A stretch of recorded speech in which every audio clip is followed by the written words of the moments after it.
And good morning to you. I'm Jeff Slakey. Got a great guest in studio here today. Clean shaven, looking sharp.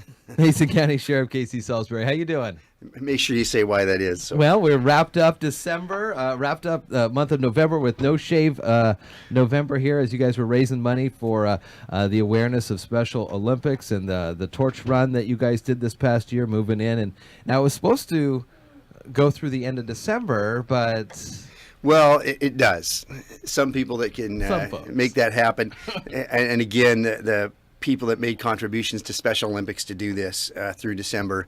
And I actually did it for exactly a month because we started a little bit late on the No Shave November. And so I went for a month and looks like some kind of a troll or something. So I decided that wasn't for me. And I have some uniformed events coming up. And actually, I don't personally don't think it looks great to be in a dress uniform like that. So well, it is.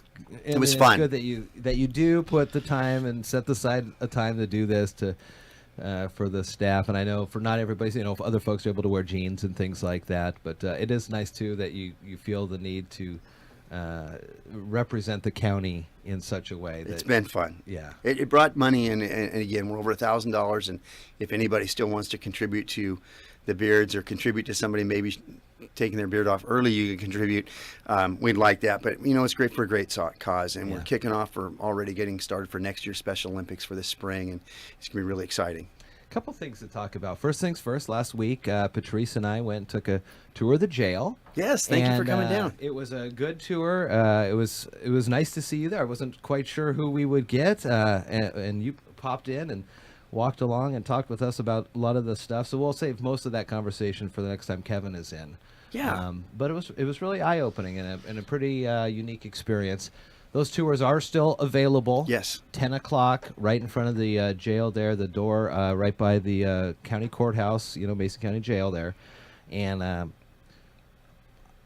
ours was a little longer than I think most tours would be, but for the average person who maybe is able to sneak in, what would you say, half hour, 45 minutes? 45 minutes or so, okay, depending on the questions they have. I mean, I thought it was kind of neat. The difference with you coming in was that Lieutenant Caston happened to be there that day, and she walked you through. Yeah. And few people have 30-plus years experience working in there. Amazing. In that particular jail, and Lieutenant Caston has a lot to add to that because she's been there, like she said.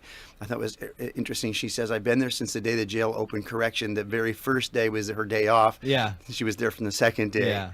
But she'd been there through the whole move-in, and she had a lot to add to that. Over a 30-year period, there's really not too many other people in the county can go back and say, I've worked inside there for 30 years and can really give the true history of that jail. So it was really neat to have her do that. I look forward to having Kevin in next week maybe, and we'll talk about that more. Let's talk a little bit about the weather. It has been icy. There's been black ice out there. Folks driving, you head up to the lake, up to Cushman there, and some of those conditions, you never know. Snow may be coming. And what do you tell folks, especially your staff that are out there on the roadways, being safe? Where are some of the treacherous spots? It's really worth it to slow down, first of all. I mean, really worth it. I know you come in from the Olympia side. That 101 area is better than it used to be, but the 101 right at the county line, as you cross over into Thurston County and turn and go up the hill there by Holiday Valley.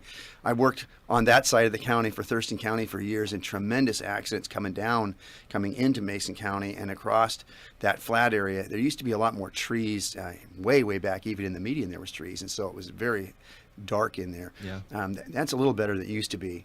And anywhere that there's around the water, you mentioned Lake Cushman, and it's interesting in our county that you can go from right at sea level, and basically in Hoodsport there, and turn and start up Highway 119, or Lake Cushman Road, as a lot of people call it, and how quickly you gain in elevation, and that moisture content changes that hill, and it's really can get really slippery in some of those areas.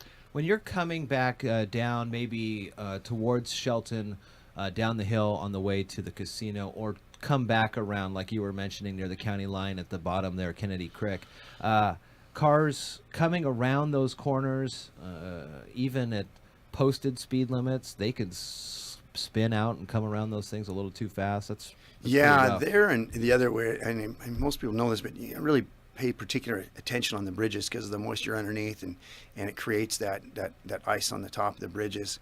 And this time of year you've really got to watch too because of black ice. They say that because you can't see it. Yeah. And that's the challenge, is watching the temperature. I actually had a car that, and some of the new cars do, they'll tell you the temperature of my truck outside, and it'll give you a warning, just because the temperature is telling you that it could be frozen road surface. But it's worth it to slow down if you're not sure, because you get on that stuff, and once you're moving, the old science, the object stays in motion, so until it hits something that stops it. So on that ice, there's just no way to really slow down that. How much winter time defensive driving does either the state mandate or the county mandates? You guys, I'm sure, take that training. Well, I think that's another one you have to come out with us on, Jeff. Yeah, when we're on the drive course, come out and drive with us. One of the things that's been really interesting is we have a great advantage here of having a Washington State Patrol right here. Yeah. And there's a thing out there called the skid pan. It's actually it's a big, huge area of roadway, and it's got water on it. And you go out and you go through that, and it's the equivalent of driving like on the ice. And you learn how to handle the car and accelerate and decelerate, and when not to do that, and when to brake on that road surface. And all people that go through in the state of Washington go through that training.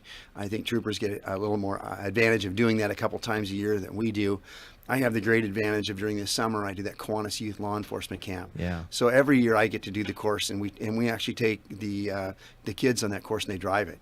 And we put the kids in the camp on that drive course, and they get to drive through it and feel what that car feels like to lose control, or how to maintain traction by accelerating or decelerating. One of the other things, too, I want to mention is this time of year, a lot of focus is put back on folks who volunteer their time. There's a lot of things that the Sheriff's Office can't do without all the great volunteers. You got some folks that you want to recognize? Yeah, I want to recognize volunteers, and then some local businesses and some people. As you know, our North Office, it always seems like we have all this staffing that people hear about, but when you look at our entire North Office, that is volunteers. Yeah. Those people aren't being paid, and if it wasn't for those volunteers, the county would not have those services available up at the north end that we have that are inside the Sheriff's Office up there. So we want to thank those people, because we have volunteers here that are literally 8 hours a day all week long. They keep that open, and most all of them retired business people, and they know how to run a business, and they've organized their own schedule. They do everything up there and keep that office moving. So I always like to recognize those volunteers, those for our search and rescue teams that come out, and on those nights when nobody else wants to go, those are all volunteer positions on the search and rescue teams when we have lost people or circumstances where we need extra people to come out and help us with things. The other one was this last year, and this list is still kind of growing. I keep mentioning some of these people a few times now. We had that, we call it the Emery Case, that home on Highway 3 where we had that big case come out of Seattle. There were so many things that materialized so quickly that you don't think about that you're going to have. Interestingly enough, one of the things when we're searching an area like that, we have to have, under state standards, we have to have hand washing stations and things like that, because you're even though you're wearing rubber gloves, but we were overturning soil and doing some things up there.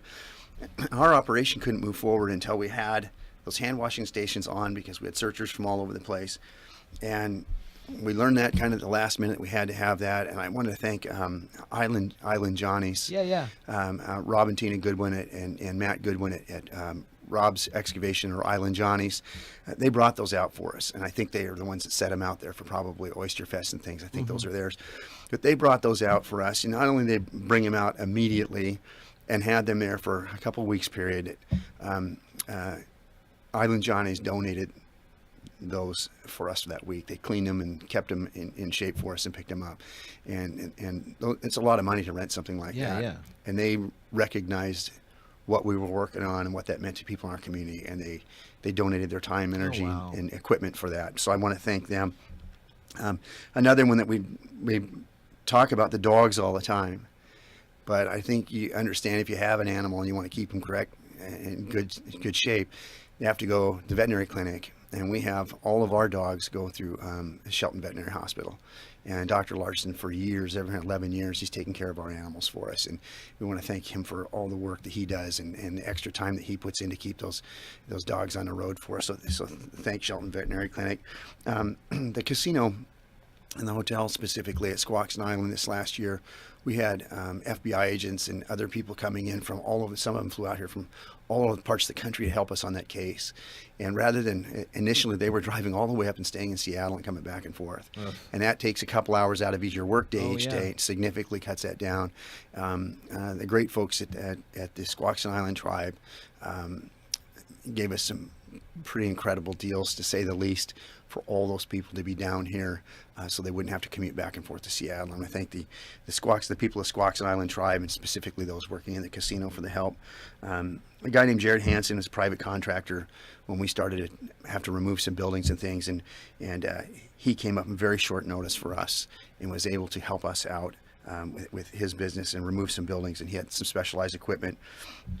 On the Shelton School District, one of the principals actually came by and donated a bunch of water and things from the Shelton School District. I thought that was really nice of the district, especially that principal, to come by and do that, knowing we were up there on that first day, and thank them for doing that for us. AAA Septic, we were doing some work up there. We needed some specialized equipment for some things, and they helped us out too. And again, we simply don't have the funds. We don't get these kind of funds in our budget at the Sheriff's Office to pay for these kind of things, and we wouldn't be able to do it without them. Subway up on the hill helped us out. Sure. We had food for searchers. They helped us establish an account and get some things going up there, and that made a big difference, because you can't ask people to come down without feeding them. Yeah. Again, we don't get money for that kind of thing, and so we want to thank them. Uracos Coffee numerous times came out to the scene, especially in the mornings on both scenes. We had two large locations, and donated coffee, water, and cups and things like that for the searchers out there. So I want to thank Uracos, and then also, and it's just really nice. It's a great gesture. And then also I want to thank ProBuild.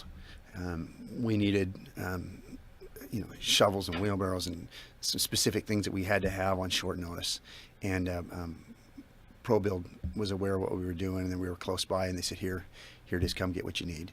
And we're going to thank them for that. And so right now, that's I hope I didn't miss anybody in that list, but there were so many people that helped us out, but specifically some of those organizations, it was a significant amount of money or equipment or services that they provided.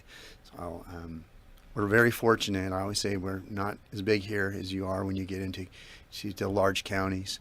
And I think the difference is that I have enjoyed here, growing up here, is it takes just a moment for me to call somebody, and usually whatever it is that we need at the Sheriff's Office, there's somebody I know that I grew up with, or something that's a local business owner, that we can call them, and they are. I don't think you can do that. I don't think in the large cities, I don't think the chiefs and sheriffs know people that well personally in those businesses to just call them directly and have those services available. So to all the folks out there, there's a lot of other people over the years that have helped us out, but specifically on this case, it meant so much to our community. Those people that helped us, we want to thank them. Mason County Sheriff Casey Salisbury, we're up against the clock, so you have a good rest of your day, and we'll check in next week.